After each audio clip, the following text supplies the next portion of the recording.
सबसे पहले 1983, फिर 2011, उसके बाद चाहे तो 1987 और 1996 के पीछे पीछे 2003, 2015 और 2019 भी आप शामिल कर सकते हैं। सवाल ये है कि इन सालों को कहां शामिल करने की बात हम कर रहे हैं, तो जवाब है इंडियन क्रिकेट टीम के सबसे कामयाब वनडे वर्ल्ड कप कैंपेन की। ये सारे वो साल हैं जब इंडिया कम से कम सेमीफाइनल तक पहुंचा। हालांकि वनडे वर्ल्ड कप के अभी तक 11 बार होने के बावजूद भारत फाइनल तक बस 3 बार ही गया है। इसलिए जो फैंस या एक्सपर्ट्स इंडियन टीम के सफल कैंपेन को एनालाइज करना चाहते हैं, उनके पास ऑप्शन कम रहते हैं और वो अक्सर 2011 वर्ल्ड कप को 1983 वर्ल्ड कप के साथ ले आते हैं। मगर सच्चाई ये है कि भारतीय क्रिकेट आज जहां खड़ी है उसके लिए 2003 वर्ल्ड कप लॉन्च पैड की तरह है। सबसे पहले 92 में मायूसी, फिर 96 में बेइज्जती, उसके बाद 99 में हताशा। लगातार 3 वर्ल्ड कप में खराब खेल के बाद जब अफ्रीकी सरजमी पर वर्ल्ड कप के लिए भारत न्यूजीलैंड से बुरी तरह हार कर रवाना हुई तो शायद हम फेवरेट्स नहीं थे।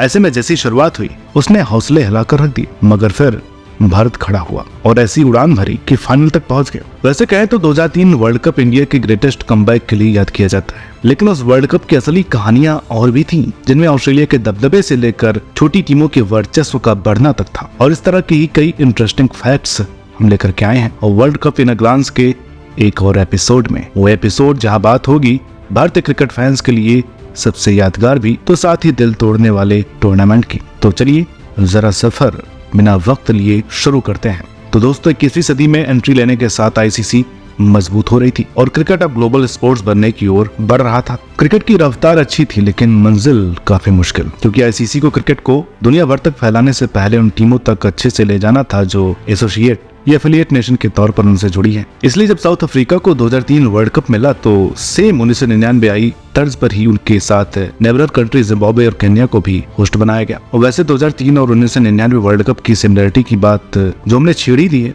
तो इसी पर आगे चर्चा करते हैं। 1999 और 2003 में को होस्ट वाली परंपरा के अलावा सुपर 6 रूल की कंटिन्यूटी भी थी। इसके अलावा trophy, players, dressing, Duckworth Lewis नियम और डे नाइट मैच अब परंपरा बन चुके थे। लेकिन एक चीज जो 2003 वर्ल्ड कप में 1999 के मुकाबले काफी अलग थी, वो थी कंट्रोवर्सीज का चलन। और ये चलन ही हमारे इस एपिसोड के टॉप 5 बड़े मूवमेंट्स का पहला पल है। जिम्बाब्वे का विरोध, केन्या को इग्नोर और शेन वार्न का ड्रग्स लेना। 2003 वर्ल्ड कप की शुरुआत से ठीक कुछ रोज पहले जिम्बाब्वे और केन्या के राजनीतिक हालात अच्छे नहीं थे, लेकिन आईसीसी को भरोसा था कि वर्ल्ड कप का आयोजन एक अमन का पैगाम लाएगा। पर उम्मीद कुछ रोज पहले तब बुरी तरह टूट गई जब पता चला कि इंग्लिश क्रिकेट टीम पर दबाव बनाया जा रहा है कि जिम्बाब्वे में चल रहे रंगभेद के खिलाफ स्टैंड लें और वहां ग्रुप स्टेज मैच ही खेलने न जाए। अंत में इंग्लैंड टीम ने अफ्रीका लैंड करने से पहले कह दिया कि वो जिम्बाब्वे को वॉक ओवर देंगे। ऐसे कुछ हालात न्यूजीलैंड क्रिकेट में भी बने और उन्होंने केन्या जाने से मना करते हुए शेड्यूल में कोई भी आने पर वॉक ओवर दे दिया। इस तरह वर्ल्ड कप शुरू होने से पहले ही तय था कि खटास पड़ चुकी है, जिसमें गहराई बढ़ाई शेन वार्न की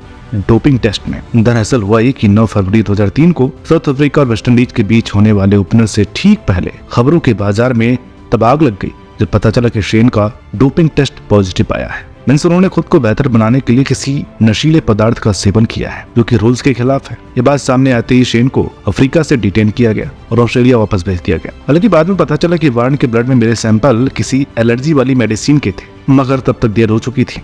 ऑस्ट्रेलिया को वार्न का नुकसान हो चुका था। तो 2003 वर्ल्ड कप के आंचल में एक कंट्रोवर्सी और जुड़ चुकी थी, लेकिन कंट्रोवर्सी का यह सिलसिला तब और ज्यादा बढ़ गया जब जिम्बाब्वे के वर्ल्ड कप वाले एक मैच में एंडी फ्लावर के साथ हेनरी ओलंगा ने ब्लैक बैंड पहनकर अपने देश में चल रहे दमन के खिलाफ आवाज उठाई। ओलंगा और एंडी को इसका नुकसान भी उठाना पड़ा, मगर आज भी दुनिया उस नुकसान से ज्यादा एंडी और ओलंगा के जज्बे को याद करती है। भारतीय शेरों की दिल तोड़ने वाली शुरुआत और फैंस का शर्मसार करने वाला रिस्पांस। तो कंट्रोवर्सीज के बाद और नुबे के बीच भी 2003 वर्ल्ड कप चलने में था और पहले मैच के रिजल्ट से ही तय हो गया कि कंट्रोवर्सीज कितनी भी रहे, मगर खेल के हिसाब से वर्ल्ड कप कुछ अलग होगा। क्योंकि पहले मैच में वेस्टइंडीज ने होस्ट और फेवरेट्स साउथ अफ्रीका को बेहद रोमांचक मैच में 3 रनों से हरा दिया। हालांकि इसके बाद अगले कुछ मैचों में लगातार Sri Lanka, Zimbabwe, Australia, south Africa और यहाँ तक कि कनाडा ने एक तरफा मुकाबले में नामीबिया, बांग्लादेश, नीदरलैंड सरीखे टीमों को धुन दिया। इस तरह 2003 वर्ल्ड कप को न्यूजीलैंड और वेस्टइंडीज वाले क्लोज एनकाउंटर के लिए काफी लंबा इंतजार करना पड़ा, लेकिन अगले शौक के लिए ज्यादा मैच नहीं लगे।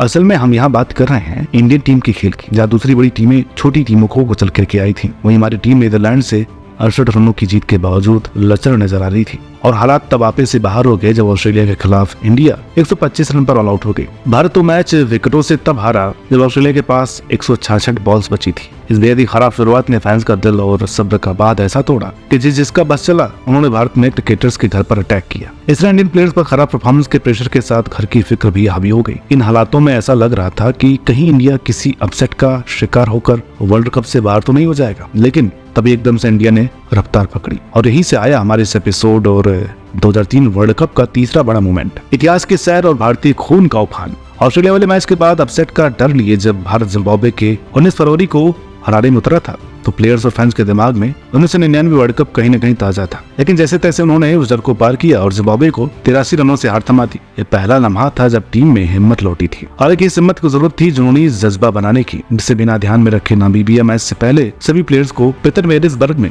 उस ट्रेन में बैठाकर घुमाया गया जिसमें father of the nation Mahatma Gandhi के साथ गलत बढ़ता हुआ था। उस रोज की सैर ने प्लेयर्स में यूनिटी के साथ जुनून भर दिया और आगे से लीड करते हुए तेंदुलकर के 152 के साथ गांगुली 112 रनों से नामीबिया के सामने 311 रनों का पहाड़ खड़ा किया। इस मैच के बाद प्लेयर्स में एनर्जी ऐसी लौटी कि गांगुली के लिए कुछ भी कर गुजरने को तैयार थे। वो गांगुली जिन्होंने इस टीम को बैलेंस करने के लिए राहुल द्रविड़ को विकेट कीपर बनाया, वो गांगुली जिन्होंने एक्सपीरियंस बनाए रखने के लिए जवागल श्रीनाथ को संन्यास से वापस बुलाया, वो गांगुली जिन्होंने युवराज, कैफ और नेहरा सरीखे यंग टैलेंट को संभाल के रखा। गांगुली के इस विजन का नतीजा ये रहा कि अगले मैच में नेहरा ने सूजे हुए टखने के साथ इंजेक्शन लेकर खेलते हुए 6 विकेट लिए और इंग्लैंड को ऐसी पटखनी दी कि वो वर्ल्ड कप से ही बाहर हो गए। उस वक्त इंडियन टीम पूरी रिदम में थी, जो सामने आ रहा था उसे कुचला जा रहा था। तब इंडिया का अपने ग्रुप स्टेज का आखिरी मैच पड़ गया पाकिस्तान से और जिस अंदाज में सईद अनवर के शतक के साथ 273 के जवाब में 53 पर एक के बाद एक इंडिया के 2 विकेट गिरे तो लगा कि कहीं हमारी गाड़ी पटरी पर से फिर उतर न जाए। यहीं से कैफ के साथ मोर्चा संभाला सचिन ने और 98 रनों की उपारी खेली जो पाकिस्तान को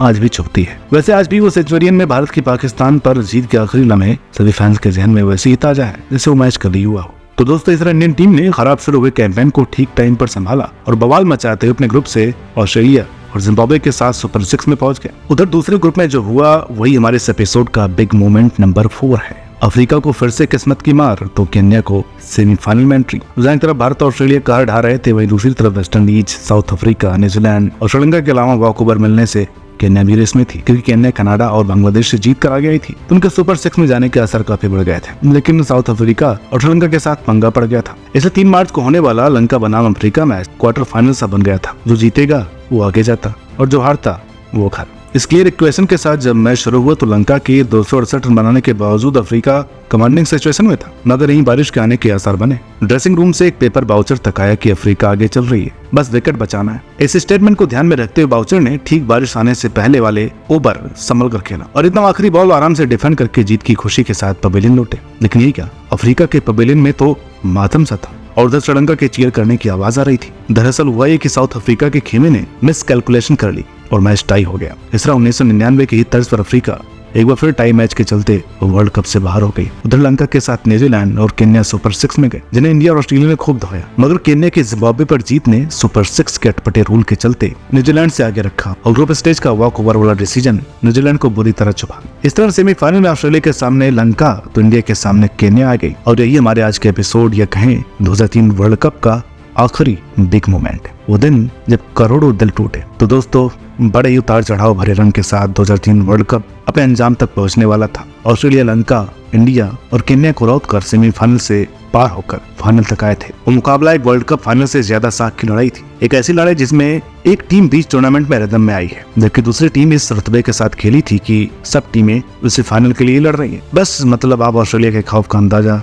इसी बात से लगा ले कि वो एक भी मैच नहीं हारे और ताबड़तोड़ रिकॉर्ड तोड़ते रहे, मगर दिल तोड़ने की बारी अब थी क्योंकि इंडियन टीम उनके सामने थी। वो टीम जो पूरे जुनून के साथ तैयारी में थी, मगर ऑस्ट्रेलिया माइंड गेम के साथ चल रही थी। एक्सपर्ट्स की माने तो यही वो लम्हा था जहां इंडिया ऑस्ट्रेलिया से पीछे हुआ, क्योंकि ऑस्ट्रेलिया कॉन्फिडेंस पर था, इंडियन टीम प्रैक्टिस पर। ऐसे में ऑस्ट्रेलिया फाइनल के रोज कॉम उतरा और इंडिया स्ट्रेट्स फिर गांगुली के टॉस जीतकर बॉलिंग के फैसले पर जहरी की लूज बॉलिंग ने मैच सिर्फ कुछ लम्हों में ही इंडिया से छीन लिया। बाकी रिकी के ऐतिहासिक 140 रन, मार्टिन के 88, रमाइक्रॉफ्ट के 3 और ली के 2 विकेट महज एक औपचारिकता थे। इस तरह भारत वर्ल्ड कप को 20 साल बाद फिर बहुत करीब से देखकर लौट आया। हालांकि इस बार हार के बावजूद फैंस ने जिस जुनून के साथ अपने स्टार्स का स्वागत किया वो कमाल का था। यही जुनून फिर इस कदर बढ़ा कि उस वर्ल्ड कप के बाद इंडिया जहां भी गई वहां झंडे गाड़ कर आई। ऑस्ट्रेलिया हो, साउथ अफ्रीका हो या इंग्लैंड। इसके बाद भारत ने पीछे मुड़कर नहीं देखा और हर बार अपने कमाल के खेल की मिसाल दी। इसलिए 2003 वर्ल्ड कप बस एक टूर्नामेंट नहीं, इमोशन है। तो 2003 वर्ल्ड कप की कहानी यहीं पर होती है खत्म। उम्मीद करते हैं कि ये वीडियो आपको पसंद आई होगी।